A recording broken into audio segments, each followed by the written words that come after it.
Muito bom dia a todos.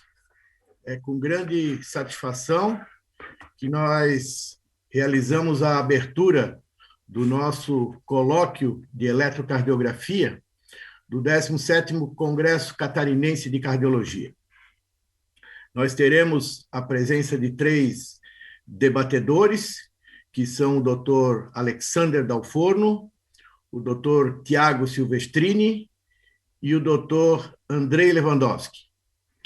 O Dr. Alexander é especialista em eletrofisiologia invasiva pela Sobrac, eletrofisiologista do Hospital SOS Cardio Florianópolis e de Chapecó.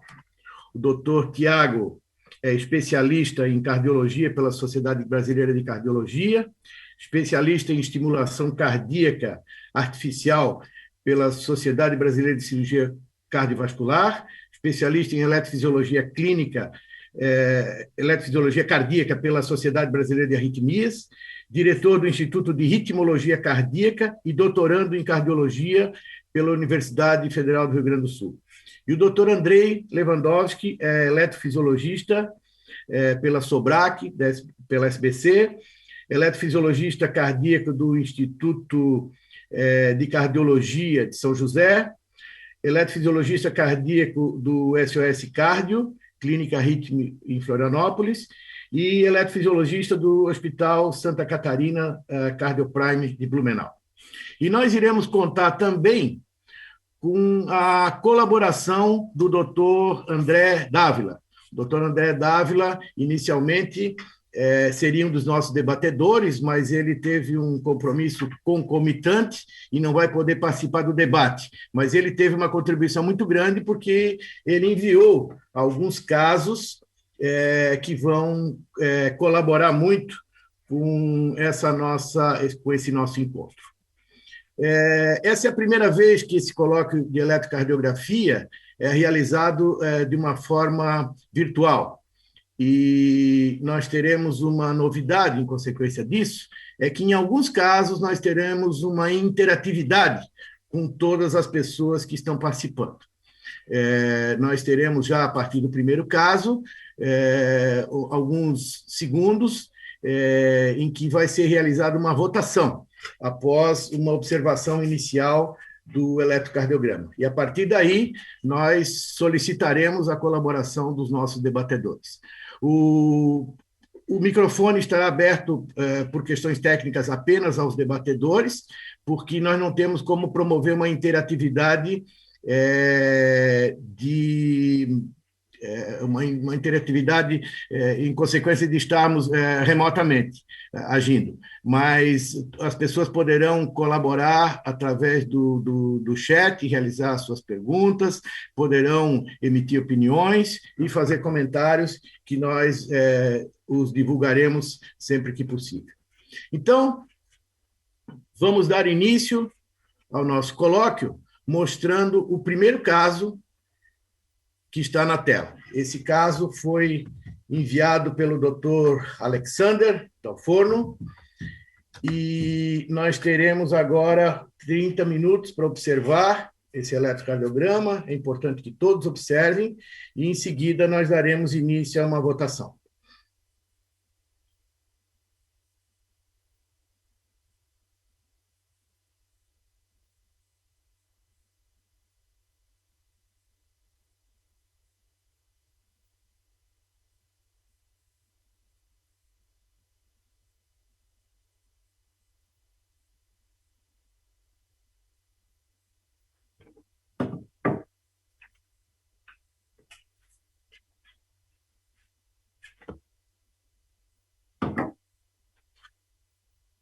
Pronto. Agora, todos os senhores poderão votar nas alternativas A, B, C ou D. E, enquanto isso, nós voltaremos à tela o eletrocardiograma e solicitamos que o doutor Andrei Lewandowski nos dê a sua opinião sobre esse traçado. Bom dia a todos. Muito obrigado pelo convite para participar dessa atividade com vocês nessa manhã. E, assim, o que nos chama a atenção nesse eletro, né, é aparentemente uma taquicardia muito rápida, com QRS largo, com um padrão de torsade, de Kwan, né, com essa variação do eixo, né. Em princípio, a gente esperaria que esse paciente estivesse hemodinamicamente instável, evidentemente, do ponto de vista clínico, a gente não tem nenhuma informação sobre isso, só o eletro. Entretanto, se a gente olha ali em D3, a gente vê uma coisa diferente, a gente vê 2 eletrogramas bem espaçados um do outro, né? E se a gente pode seguir as derivações de cima, a gente parece encontrar ali em D1, principalmente em relação a D3, uma coisa simultânea a esse complexo que a gente vê em D3. Em D3 a gente não vê toda essa atividade, né? Evidentemente isso pode ser pelo eixo, etc e tal, mas chama a atenção que só em D3, você olha a VF, olha D2, olha D1, né? Só em D3 teria esse comportamento. Então, o meu diagnóstico diferencial, eu não vou falar, porque eu não posso falar ainda, né? Mas eu penso que a primeira impressão seria uma taquicardia ventricular, né, com QRS alargado, com irregularidade. Sempre cabe nessas situações um diagnóstico diferencial com aberrância de condução, aliás, por condução por uma via acessória, né, que é muito parecido com a atividade ventricular. Então, uma fibrilação atrial, por exemplo, passando por uma via acessória, pode ser sempre um diagnóstico diferencial. E artefato. Muito obrigado, doutor Andrei, pelos comentários. Já nos chegou o resultado da enquete. Na verdade, 80% dos indivíduos que votaram escolheram a alternativa A, ou seja, cardioversão elétrica. Eu gostaria de acrescentar alguns comentários aqui ao que o Andrei falou, que eu considero muito importantes. Nesse caso, a observação cuidadosa da derivação D3 realmente nos ajuda muito, porque em D3 essa atividade, dá para perceber que existe uma atividade elétrica original. E na verdade, isso se trata de um artefato, realmente, a alternativa correta é a última, nenhuma das respostas anteriores. E eu gostaria de chamar a atenção para que vocês observassem que nesse traçado, aqui onde eu estou mostrando a seta, existem sinais de que existe uma atividade elétrica de base, ou seja, aqui nós vemos complexos QRS, e isso é muito importante. Aqui nós vemos também o complexo QRS. É muito importante que a gente procure isso no traçado quando houver suspeita de interferência.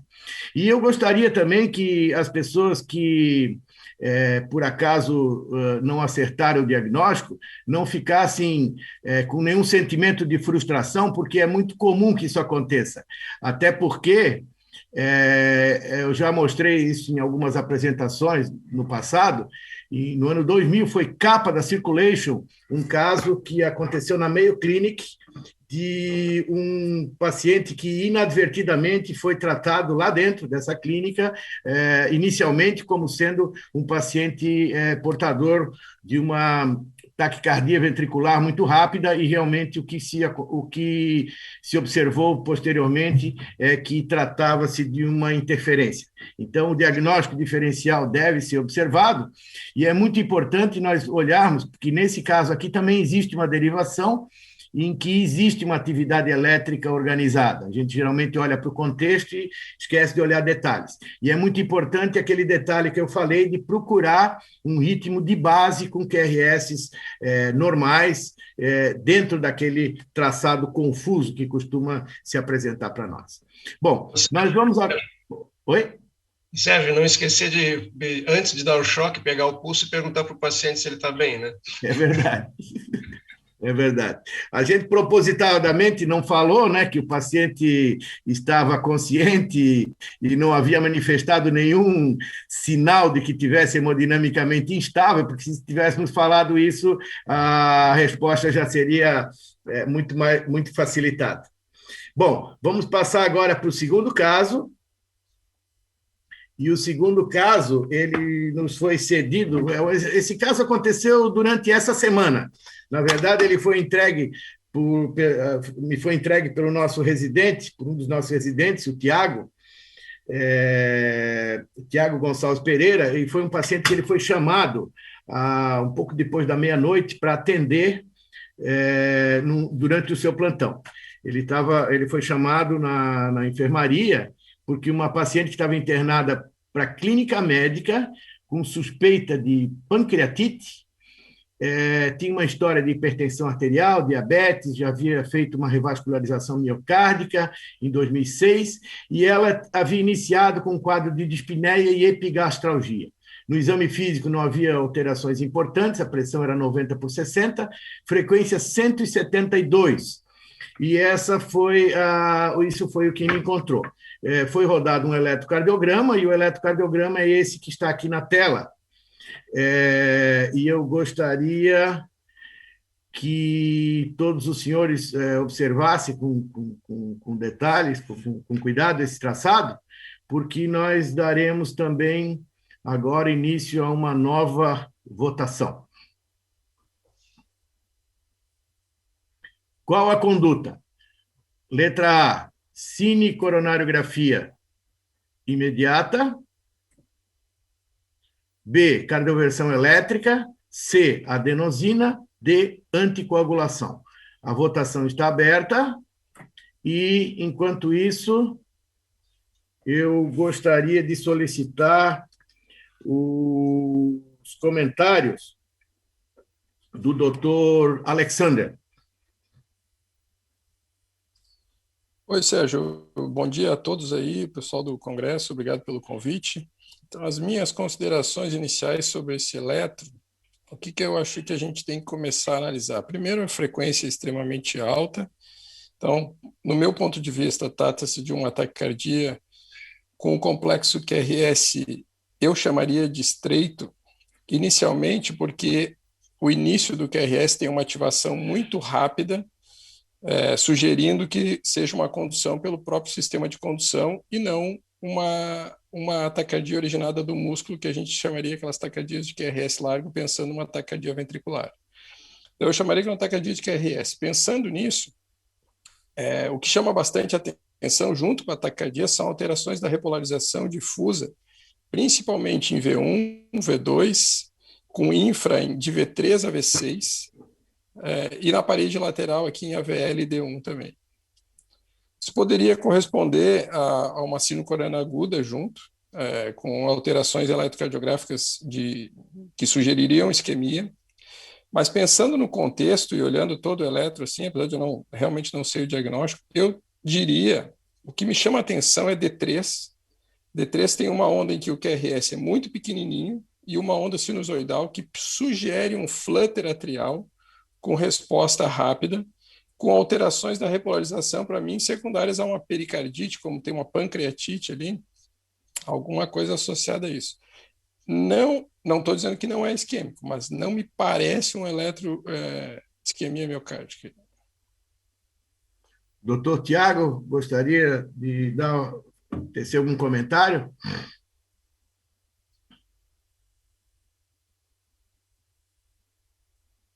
Tiago, acho que o microfone não está... Consegue me ouvir Tiago, agora? nós não estamos ouvindo. Não? Ainda não? Não. Agora sim. Ah, tá. Bom, tudo ok com o áudio? Tudo ok. Lá.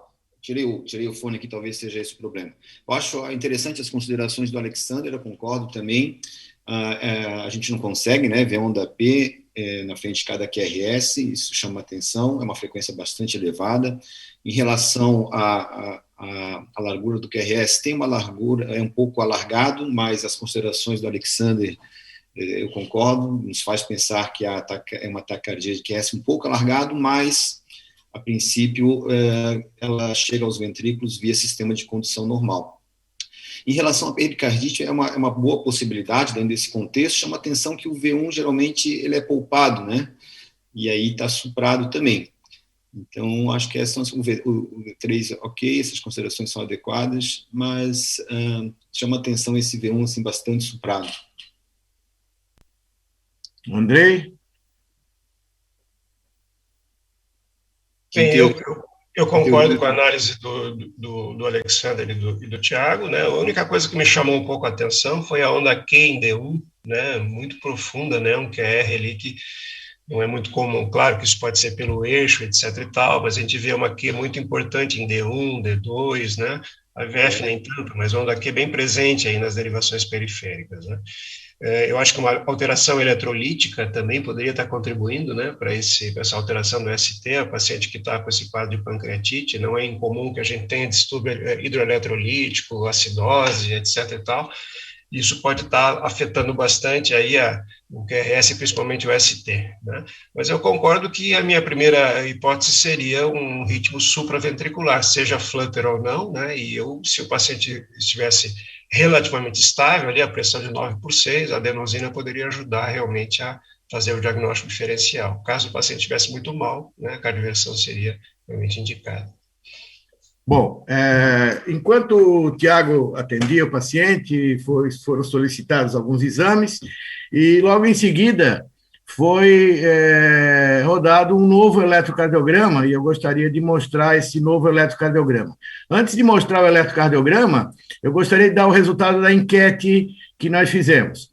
42,31% das pessoas votaram em cinecoronariografia imediata. 19% cardioversão elétrica, 34% em adenosina e 3,85% votaram na anticoagulação. Provavelmente os que votaram em cinecoronariografia ficaram muito preocupados com essa elevação do segmento ST aqui em parede septal, mas eu gostaria de mostrar a vocês o eletro que foi feito alguns minutos depois desse eletrocardiograma inicial. Tem 2 eletrocardiogramas. Esse aqui foi feito logo em seguida, acho que alguns minutos depois, e esse aqui foi feito alguns dias depois na mesma paciente. Eu gostaria de pedir ao Dr. Alexander que fizesse algum comentário baseado nesses novos traçados que surgiram aqui. Então, Sérgio, agora fica mais confortável de fazer alguns comentários, a frequência já está um pouco menor, principalmente em se tratando do eletro de baixo, que acho que confirma a hipótese de uma atividade atrial mais rápida que a ventricular, provavelmente tratando-se de um flutter atrial. Há uma mudança do padrão da repolarização em relação ao traçado inicial. Tá? O supra de V1 realmente desaparece, a VL não tem mais. Como o Andrei falou, aquela onda Q em D1 desaparece. Então, eu até não me assusta que o outro flutter tenha sido feito com os cabos invertidos e aí alterando aquela alteração do eixo, principalmente. Existe aquela alteração de onda S em V5, V6, que sugere um distúrbio de condução pelo ramo direito, que eu acho que é isso que está acontecendo. Agora, nesse traçado, teria um S1, Q3, T3. O T3 nem é tanto, sugerindo alguma coisa sobrecarga do lado direito, com bloqueio de ramo direito, e talvez ela tenha tido um TEP associado, ou temos que pensar nessas coisas agora, tá? Com o eletro, talvez da forma correta aí, né? Tiago, algum comentário? Acho que sim, e talvez, como ela está com um ataque atrial, possivelmente um flutter ali, a gente não consiga ver o S do D3 muito bem, o Alexandre, por isso que a gente não consiga eventualmente não fechar o diagnóstico, né, mas pensar mais claramente num TEP, né? Mas eu acho que pode estar acontecendo isso, por isso que o S do D3 não tá invertido. Andrei, mais um comentário? O flutter, né? Eu acho que fecha realmente é um flutter atrial, né? Provavelmente comum, né? Pela D2, D3, AVF sugere uma negatividade, embora seja um pouco largo ali, né? Mas a impressão que eu tenho é que é um flutter atrial comum, com condição variável no eletro de cima, um pouco mais embaixo também variável, né? Acho que ficou bem mais fácil o diagnóstico agora com esses 2 traçados, né? Provavelmente a adenosina teria aberto mais, né, e os complexos QRS e demonstrado melhor, então, essas ondas de atividade atrial que fechariam o diagnóstico lá no primeiro eletro. Realmente o que aconteceu foi isso. A pessoa que fez o eletrocardiograma, no momento inicial, ela trocou os cabos, e aquele Q em D1 e a R em AVR estavam totalmente erradas ali, porque não era isso que estava acontecendo, não era essa atividade normal da paciente. O que chama atenção também nesse eletrocardiograma são duas coisas. Primeiro, que no eletro anterior, a frequência cardíaca era 100 e... Deixa eu só mexer aqui um pouquinho. 174, tá? E o que aconteceu é que havia uma condução 1 para 1 naquele momento. Uma condução 1 para 1. E como essas ondas F são gigantes, nós podemos ver isso aqui, as ondas F são muito grandes. Aqui embaixo, por exemplo, em D2, dá para ver que as ondas F são muito grandes, diferente do que a gente costuma ver no Flutter. Essas ondas gigantes, elas somavam, como era 1 para 1, elas somavam com a porção final do QRS e dava uma falsa impressão de que houvesse um supradesnível do segmento ST. Nós confirmamos, essa paciente foi submetida à dosagem enzimática, não houve alteração de troponina, não houve nenhuma outra alteração. O que aconteceu foi que essa somação de imagens provocou um falso supradesnível do segmento ST, por isso a resposta correta não seria a cinecoronariografia nessa situação. E outra coisa que chama a atenção é que o Flutter 1 para 1, ele estava com frequência de 174. Se ele estava com frequência de 174 no ventrículo, é sinal de que a frequência atrial era 174. E se nós abrirmos os nossos livros, em geral, nós vamos ver que a definição de Flutter é uma frequência atrial mais elevada, em torno de 250 a 350. Mas o que existe uma exceção para isso.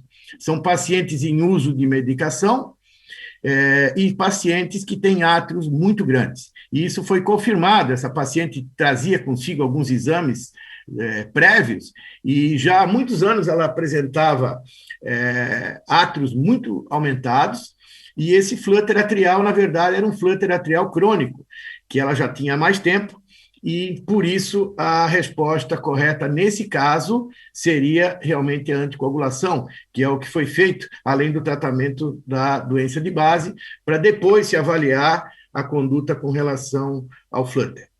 Então, com isso, nós encerramos esse segundo caso, e agora eu gostaria de passar para o próximo. E, nesse caso, não haverá interatividade. Por isso, o caso número 3, de um paciente masculino, EJ, 71 anos, assintomático, apresentava esse eletrocardiograma. Eu gostaria de solicitar agora, nesse momento, os comentários do Dr. Tiago Silvestrini, por favor. Bom, então a gente consegue ver um eletrocardiograma. Eu gosto sempre de começar a avaliação do eletrocardiograma pela configuração do eletrocardiograma, isso é uma coisa muito importante, né? Está na velocidade adequada, que é 25 milímetros por segundo, está na amplitude adequada também. Tiago, por favor, um pouquinho mais alto, eu estou ouvindo um pouquinho mal aqui a sua... Tá ok agora? Consegue agora ouvir? melhorou. Então, perdão, vou chegar mais próximo aqui. Então, eu gosto sempre de avaliar a configuração inicial do eletrocardiograma, se está adequada, se é a configuração usual que a gente utiliza, né? E a princípio, sim, pela velocidade de 25 milímetros por segundo, a amplitude também é adequada. O que a gente consegue observar? Primeiro, em relação ao ritmo, a gente não consegue observar as ondas P na frente de cada QRS, pelo menos nas derivações frontais, D2, D3 e AVF não observamos muito bem. Talvez em outras derivações V3 ou V2 a gente consegue observar alguma coisa, mas certamente não é uma onda, não é um ritmo sinusal. Além disso, em relação à despolarização ventricular, a gente consegue ver que é um QRS relativamente estreito, com o eixo do QRS desviado para a direita, né? A gente consegue ver um D1 positivo, negativo, o QRS em AVL também negativo, sugerindo aí um bloqueio póstero inferior. E basicamente isso que a gente observa assim, na análise descritiva do eletrocardiograma. Doutor Alexander, gostaria de fazer algum comentário? Então, Sérgio, é um eletro estranho, assim, porque parece uma frequência elevada, acima do esperado, né? Apesar de ter 71 anos, parece uma taquicardia de QRS estreito, mas, ao meu ver, ela parece irregular, principalmente ali em V2, parece que entre o segundo e o terceiro batimento, o RR é menor do que o que antecede. Eu concordo que eu não vejo onda P. Ali em V3, aquilo parece um artefato, porque no início, no primeiro batimento de V3, não tem onda P, então não deve ser um ritmo sinusal, não. O QRS é diferente, como o Thiago falou, existe um desvio do eixo para a direita, tem onda S profunda em V6, tem onda S em D1, mas não, para mim não parece um BDPI, porque normalmente para ter um BDPI tu tem que ter um QRS um pouco mais largo. Esse QRS é bem estreitinho, parece ser só um desvio de eixo mesmo. Se tivesse um traçado um pouquinho maior, eu colocaria como uma fibrilação atrial um pouco mais regular, por causa de V2, mas não afastaria uma taquicardia por reentrada nodal, por exemplo, em que tivesse um pouquinho de irregularidade, já que a gente não vê onda P. Mas, juntando a idade e esse eletro, eu sugeriria uma fibrilação atrial um pouquinho mais regular. Aí. Um ataque juncional, talvez, também. Pessoal, ataque juncional explicaria essa onda P dissociada em V3 ali. Mas eu acho que aquilo é onda U, sabe? Pessoal, se vocês, todos que estão acompanhando, quiserem participar através do chat, não tem problema nenhum, pode mandar mensagem aqui que a gente divulga. Eu gostaria de ouvir agora a opinião do doutor Andrei, por favor, sobre esse traçado. Bom, eu penso também que não há dúvida que é um QRS estreito, também não há dúvida que a onda P é de difícil, se é que ela existe, né, demonstração. Ali em V3 fica aquela dúvida, mas eu creio que não seja, eu acho que é um artefato. Chama atenção que o ritmo é relativamente regular, eu concordo com o Alexander que tem uma sutil irregularidade, né, mas está em torno aí de 107 batimentos por minuto. Evidentemente que se a gente tiver um traçado mais longo, né, a gente poderia, então, avaliar melhor essa irregularidade, e não é tão infrequente, não é o caso agora, nessa situação, mas muitas vezes quando a frequência é bastante alta em FA, a gente tem a irregularidade é mais difícil de ver, né? Mas eu acho que um ritmo juncional, também, como o Thiago falou, é possível também, uma certa irregularidade. Eu acho que não dá para fechar nada, talvez um segundo traçado um pouco mais longo ajudasse bastante nesse sentido. Pronto, vou ajudar o Andrei aqui. V4 longo. Aí para mim é uma fibrilação atrial. Tá. Além da fibrilação atrial, o que a gente incluiria mais como diagnóstico aqui nesse caso? Então, um desvio do eixo para a direita, mas nós temos que lembrar de um detalhe aqui muito importante, que é essa diferença, essa grande diferença de amplitude do complexo QRS de V1 para V2.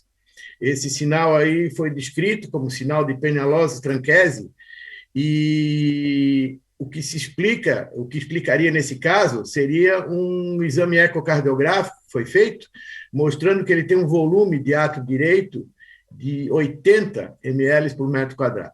Na verdade, esse paciente tem uma insuficiência tricúspide importante, e esse sinal é um sinal importante para pacientes com fibrilação atrial. Por quê? Porque o aumento do átrio direito, em geral, é observado através da observação da onda P. Os pacientes com fibrilação atrial não têm onda P, e esse sinal é um sinal eletrocardiográfico que fala a favor de sobrecarga atrial direita. Na verdade, ele tem uma sobrecarga ventricular direita também, se nós formos observar. e essa sobrecarga ventricular direita é também consequência dessa insuficiência tricúspide. Mas aqui eu gostaria de lembrar como se dá esse sinal eletrocardiográfico. Nós temos aqui a derivação V1, que está à direita, e ela, quando capta os potenciais elétricos dos ventrículos, ela tem à sua frente o átrio direito. Quando esse átrio direito está muito aumentado de tamanho, ele proporciona uma interface, e essa interface faz com que a amplitude do QRS de V1 diminua muito com relação à amplitude de V2. Bom, agora nós vamos passar para o caso número 4. E esse caso foi encaminhado pelo Dr. André Dávila, e trata-se de um homem de 58 anos, músico amador, com um coração anatomicamente normal, e que se queixava de palpitações e tontura sempre que ele falava. Isso já é uma história de 2 meses, mais ou menos, e havia piorado progressivamente na última semana. Ele foi encaminhado, é um caso aí de Florianópolis, foi encaminhado para o Hospital SOS Cardio, quem encaminhou foi o Dr. Miguel, e ele apresentava um eletrocardiograma de base normal, um ecocardiograma normal, tomografia sem alterações significativas, e o doutor André nos encaminhou um filme também, e nesse filme existe um diálogo com o paciente, pedindo que o paciente fale, com que o paciente se expresse, e eu gostaria que a nossa equipe de suporte técnico nos mostrasse esse vídeo em seguida, por favor. Fala uma palavra. Uma palavra. Fala uma palavra. Uma palavra. Agora fala alguma coisa, uma frase, alguma coisa. Agora vamos falar uma frase, vamos continuar falando agora. Tem tontar, já tô tonto. Continua falando. Continuar falando, se eu entontar, se eu cair aqui, ela me segura, então. Tem assuntos aqui para falar. Eu vou falando, ele vai faltando ar e vai me dando uma tontura. Assim. Para de falar.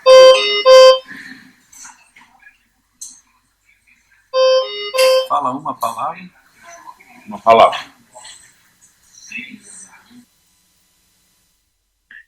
Bom, talvez a maioria de vocês aí já conheça essa história, porque essa história aí, esse caso foi publicado há 1 mês e meio atrás, no início de junho, no New England.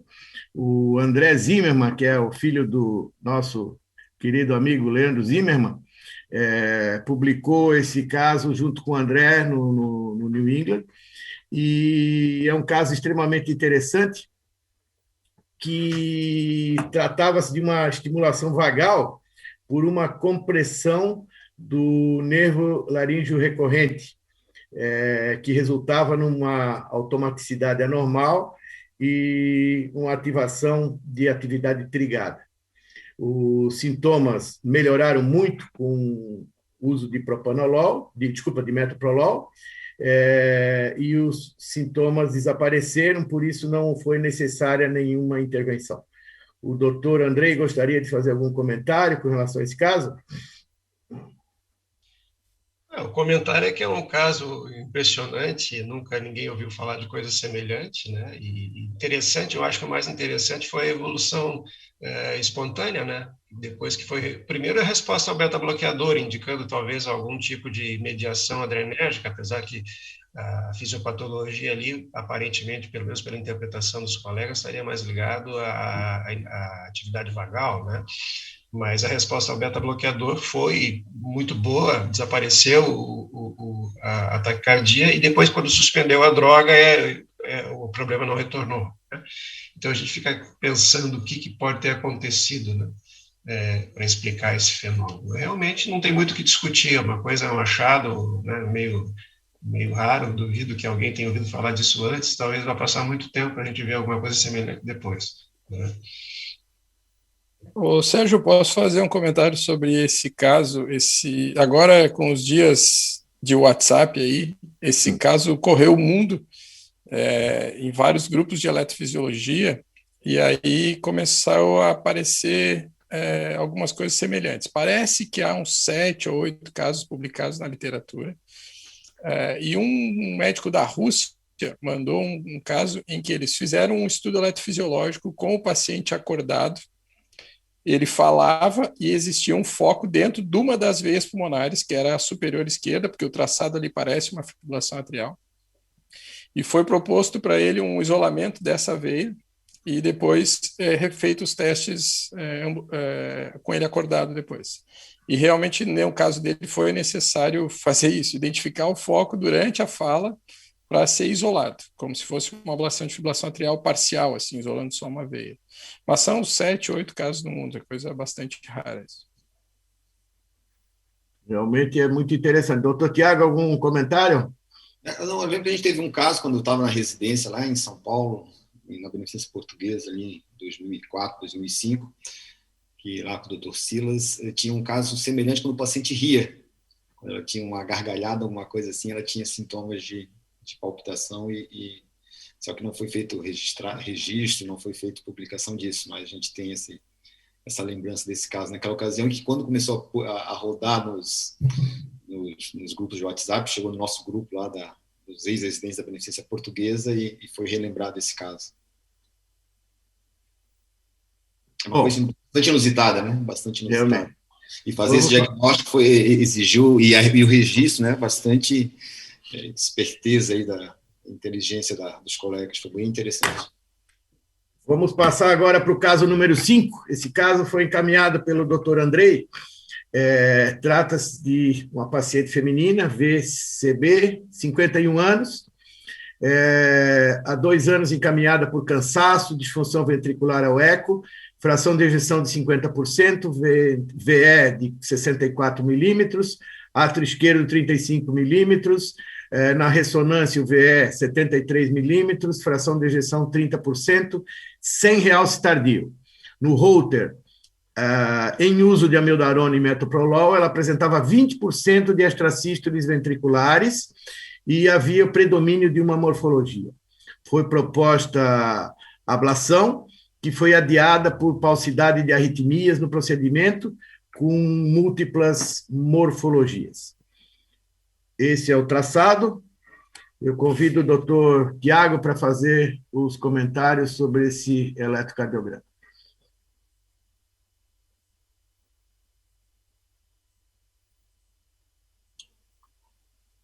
Ok, então a gente tem ali um traçado de eletrocardiograma de 12 derivações, onde a gente consegue observar inicialmente um ritmo sinusal, um ritmo de base sinusal, uma frequência cardíaca em torno aí de talvez 70, 80 batimentos por minuto. Conseguimos ver durante os batimentos sinusais um QRS, logo depois um QRS estreito, com intervalo PR normal.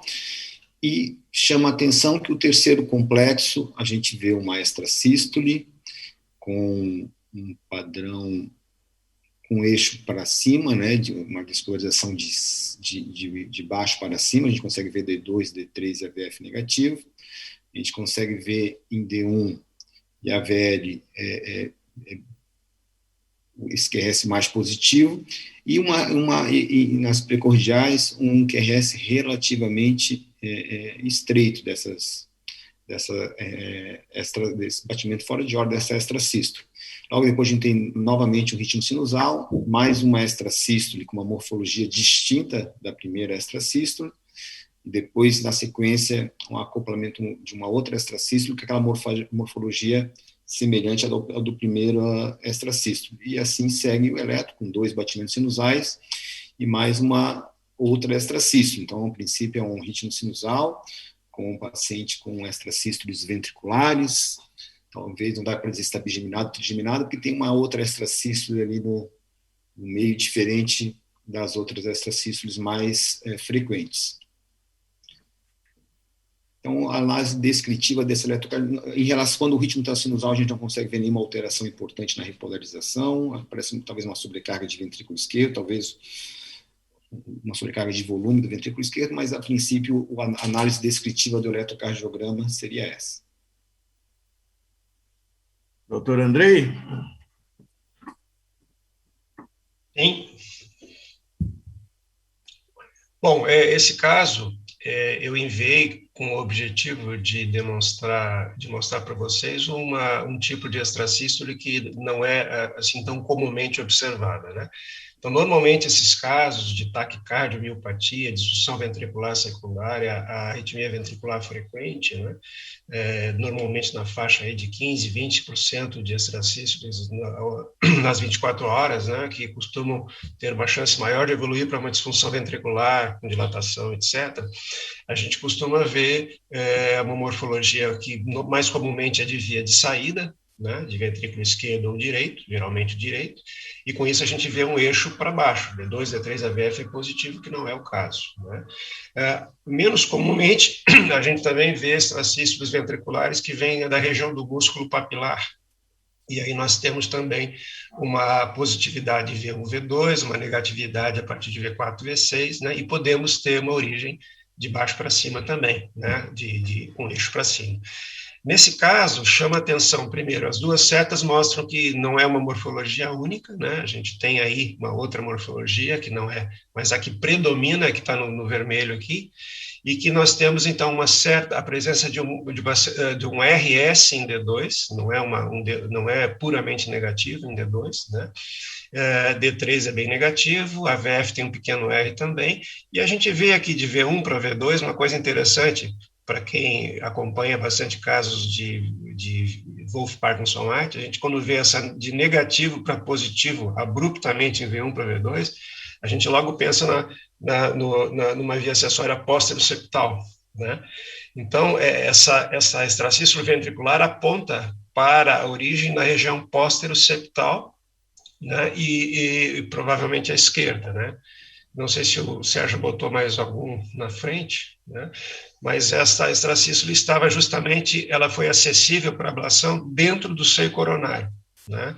Então, a gente fez a abordagem pela região epicárdica, que o seio coronário é uma estrutura epicárdica, e essa arritmia vinha da base do ventrículo esquerdo, né? Então, da região posterior basal do ventrículo esquerdo. Então, só para, esse caso foi para ilustrar que a gente pode ter, digamos, taquicardiomiopatia por extracístoles frequentes e de origem que pode não ser essas mais comuns, né, que a gente conhece. A gente pode ter outras regiões um pouquinho menos prevalentes. Esse caso aí, nesse local que a gente fez a ablação, havia uma precocidade muito grande ali de 36 milissegundos, em relação ao início do QRS periférico, mostrando que a gente estava na região muito boa e, de fato, a aplicação ali desapareceu a arritmia.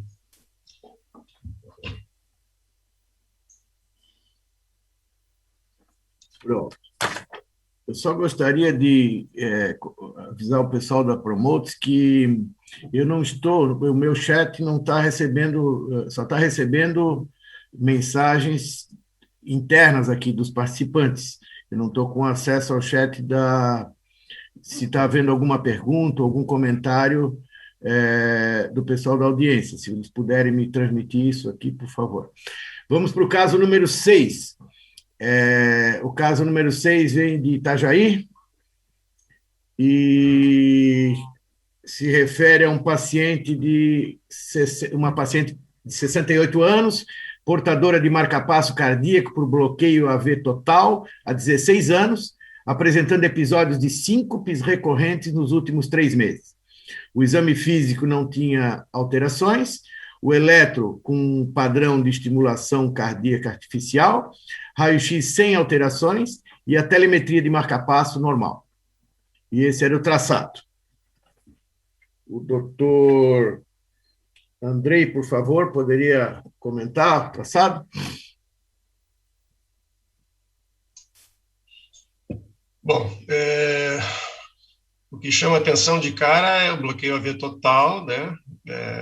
Que a gente vê na parte mediana do traçado, e o que nos faz suspeitar de que alguma disfunção do marcapasso esteja acontecendo. E isso a gente vai ver aí, provavelmente, a explicação do Tiago depois. No início, a gente vê o QRS largo, né? A primeira, me parece que existe uma onda, é difícil dizer, mas me parece que tem uma onda P aqui no traçado superior, no primeiro traçado, no primeiro QRS visível, né? No segundo, parece haver uma onda P logo depois do ST, sugerindo até uma extrasístole conduzida pelo marcapasso, né? E aí, em seguida, me parece que tem também aqui uma onda P bloqueada, né? Então, seria uma sequência de 3 ondas P's, né? Com a partir da terceira um bloqueio AV, e aqui um escape, aparentemente, né? Esse que é depois do período do bloqueio, o primeiro batimento que aparece é o QRS estreito, né? E não parece haver nenhuma relação entre átrio e ventrículo, então tudo indica que é um escape juncional. E em seguida a gente vê de novo o padrão do marcapasso, a estimulação do marcapasso, QRS largo, né? E aparentemente lá embaixo a gente vê, parece uma onda P para cada QRS, que a condução voltou.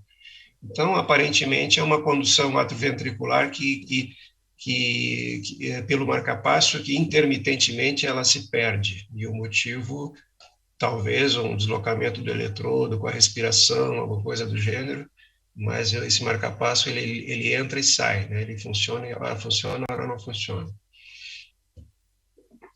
Tem mais um traçado aqui, Andrei? Me parece algo semelhante, né? Aqui eu vejo com mais clareza, depois da pausa, uma espícula de estímulo atrial, ali de baixo, né? No traçado de baixo, principalmente, que tem uma espícula e um átrio, captura o átrio ali em seguida, né? E parece no traçado do meio, né, e no traçado de baixo, que existe uma espícula que está realmente e tem uma onda P em seguida, ou seja, um átrio capturado, entretanto sem ventrículo, ou seja, haveria uma captura do átrio pelo marcapasso, entretanto sem condução ao ventrículo, né? Então, interessante isso. Então, seria um marcapasso DDD que está que na verdade o problema dele seria uma falta de captura do ventrículo intermitente, e está capturando o átrio, né? Acho que aí nossos amigos marcapassistas vão poder explicar isso melhor para nós. Tiago? Oi, bom, então é uma paciente realmente, eu acho que o Andrei matou a charada ali, é uma paciente com marcapasso, com uma disfunção de marcapasso. É um traçado de Holter de 24 horas. A gente recebeu essa paciente para fazer uma avaliação do Holter de 24 horas por síncopes, uma paciente já portadora de marcapasso, e ainda não tinha sido realizada a telemetria dessa paciente. Mas é uma paciente com marcapasso dupla câmara, como o Andrei comentou bem, a gente consegue ver uma espícula quando temos a possibilidade de visualizar melhor, que nem sempre no Holter é possível, pelos canais. Então a gente consegue ver uma espícula, logo depois da pausa, uma espícula com uma condução atrial e uma microespícula com uma condução ventricular. Então, marcapasso dupla câmara.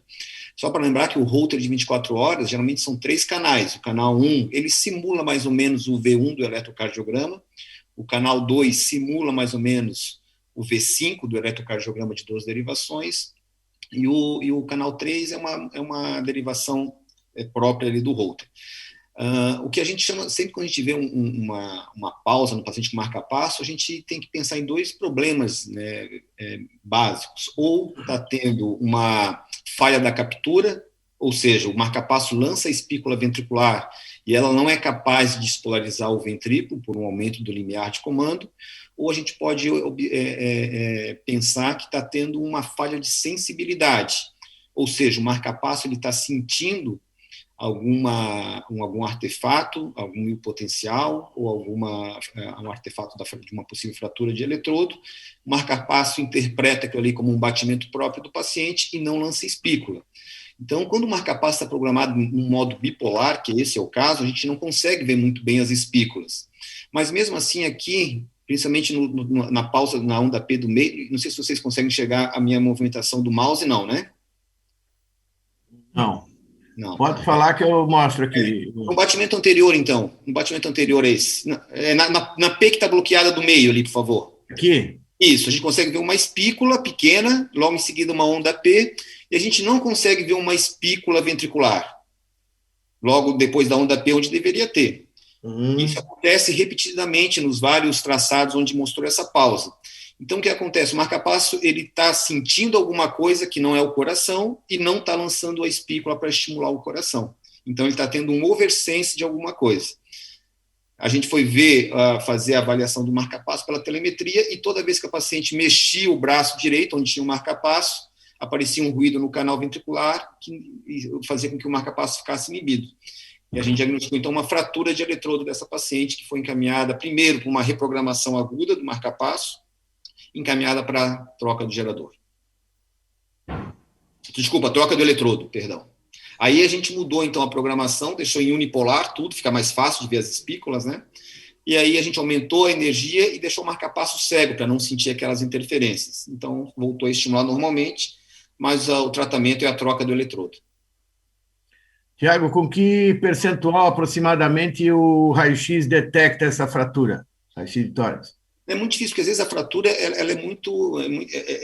A nuance da fratura é muito pequena de ver. Às vezes não tem uma fratura muito evidente na radiografia, às vezes é só o condutor interno que está fraturado e não tem uma fratura da parte externa do eletrodo. Então, nem sempre a gente consegue ver. Agora, tem alguns casos interessantes que a gente consegue ver assim, até a separação do condutor interno dentro do eletrodo, mostrando já casos mais graves. Mas, às vezes, é bem discreta essas alterações e nem sempre dá de ver na radiografia. Então, a telemetria é muito importante. E o Holter é uma ferramenta fundamental nesses casos. Caso número 7. Esse caso foi enviado pelo Dr. Alexander.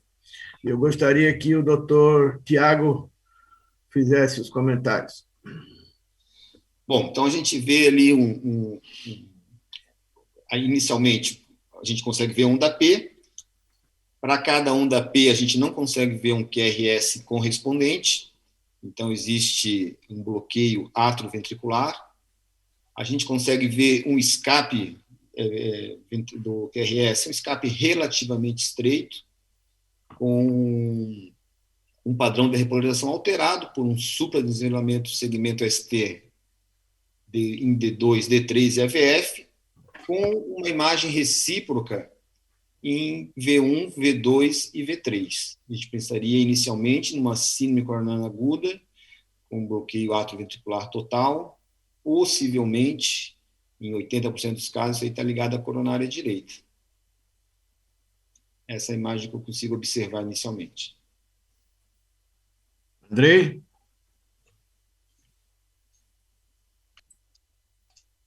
Não muito a acrescentar, né? Me parece um bloqueio AV total, com essa morfologia de BRD ali no V1, né? Escape aparentemente, e realmente parece haver um supradesnivelamento ali em D2 e D3, e um infra nas laterais, principalmente a partir de V2 em diante. Então, parece ser um bloqueio atrioventricular isquêmico. Desculpa, tem um desvio do eixo para a direita também, talvez possa falar a favor de ter alguma coisa no VD associado. Né? Tem um S mais profundo em D1 e AVL, a onda R fica bem ampla de V1 para V2, é possível, V3 também, ondas R bem amplas, né? Alexander? Então, nem tudo nesse colóquio de eletro é pegadinha, né? Então, algumas coisas são do mundo real. Então, isso realmente é um quadro de infarto agudo do miocárdio, coronária direita, uma coronária bastante grande, uma coronária direita dominante com um infarto de VD associado, o paciente em hipotensão junto, mas que realmente resolveu o quadro todo. Vejam aqui que esse infra na parede anterior corresponde ao infarto de parede posterior grande, né, como se fosse um supra da parede posterior, que a gente vê representado na parede anterior como um infra, pegando VD, parede posterior e nó AV. Então, tudo isso se resolveu com uma angioplastia. Inclusive, como o Thiago falou, o desvio do eixo melhorou e o bloqueio AV também. Isso na maioria das vezes, isso é importante, em que a gente, se o paciente, como esse aqui, estava, apesar de bem bradicárdico, hemodinamicamente estável, a gente não tem que se preocupar com o BAVT, a gente tem que se preocupar com a coronária. Então, abrindo, resolve tudo, né? Se a gente ficar perdendo tempo e passando marca-passo provisório, se preocupando às vezes com isso, a gente perde tempo.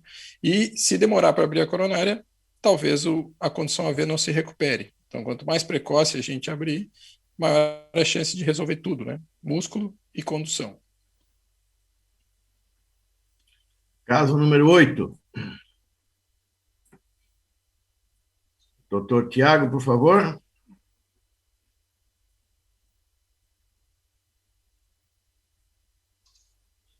Bom, temos aí um traçado, então, de eletrocardiograma de 12 derivações novamente, imaginando que a configuração está adequada da velocidade, é um paciente com ritmo sinusal, a gente consegue ver uma onda P presente precedendo cada QRS, uma onda P positiva, D2, D3, AVF.